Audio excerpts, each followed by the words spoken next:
Pandemiýa başlanaly bäri öz çägine hiç ýyly koronavirus hadisasyny hasaba almadyk Türkmenistana girdilen pandemiýa çäklendirmeleriniň çägine Egneşik Uýgurşlar we gurulşyk harytary satylýan bazarlar ýapyklygyna galýan mahaly polisiýa Lebap welaýatyna emeli döredilen bazarlary nyşana alýar. Bu barada Azatlyk radiosynyň habarçysy Sewitden habar berýär. Welaýatyň administrativ merkezi bolan Türkmenabat şäheriniň ikinji etrapçysyna ýerleşýän bazaryň girilgesiniň öňünde gurulan emeli bazar polisiýa işgärleri tarapyndan nyşana alındy. Bazaryň daş töweregine ýüze golay raýat açyk meýdanda ýere şal ýazyp köne egneşikleri, ulanlan öý goşlaryny we köne gap-gaçlary satýardy. Şol satçylary 3 gün bäri sowda etmäge ruhsat bermeýärler diýip Azatlyk radiosynyň habarçysy Sewitden habar berdi. Onun sözlerine göre bazarlar bilen bagly güýçlendirilýän gödäwçilik Lebap welaýatyna gödäwçilik edýän vice-premieriň bu Sewite sapar etmeni garaşylmagy bilen düşündirilýär. 25-nji martda geçiren hökümet mejlisine Şahym Abdurrahmanow vice-premier wezipesini belenildi we şol bir wagtyň özüne Lebap welaýatyna jogapkar edilip belenildi. Gödeňine tutulan bu sapar bilen baglykda Türkmenabat şäherine ähli bazarlar 11-13 aprel aralygyna ýapylmaly edildi.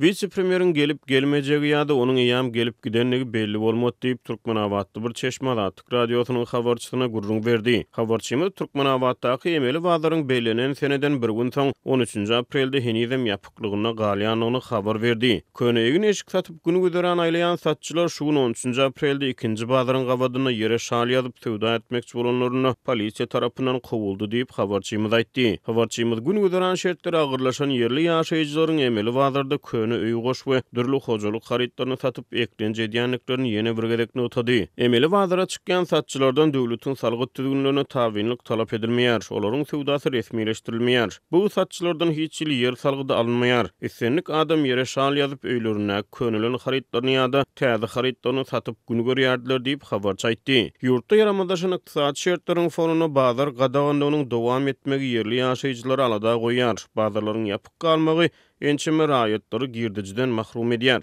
Bu açyk meýdanda oturan satyjylar iş bolman soň iň bolmana çöregi pul tapaly diýip alaşsyz meýdan sowdasyny edýärler diýip bir Türkmenabat ýaşaýjysy Azatlyk radiosynyň habarçysyna gurrun berdi. Dünýäde dowam edýän koronavirus pandemiýasynyň fonuny öz çägine hiç ýyly COVID-19 hadisasynyň hasaba alynmanyny öňe sürýän Türkmen hökümeti berk karantin çäklendirmelerini girdi. Bu çäklendirmeler wagtly gowşudyldy. Wagtly bolsa berkidildi. Ýöne ilat çäklendirmeler bilen bagly wagtyna habarly edilmedi. Ýurdun çägine günnelik zerur bolan esasy harytlar satylýan bazarlardan we dukanlardan daşary ähli sowda we din çalyş merkezleri halkara howa gatnawlary besedildi. İçerik gatnawlar çäklendirildi. Ýöne içerik çäklendirmeler ýere gelene wagtly gowşudyldy. Türkmenistanyň hökümeti pandemiýa çäklendirmeleriniň haçan doly ýatyryljakdygy, şol sany halkara uçur gatnawlarynyň haçan dikeldiljekdigi barada resmi beýanat bermeýär.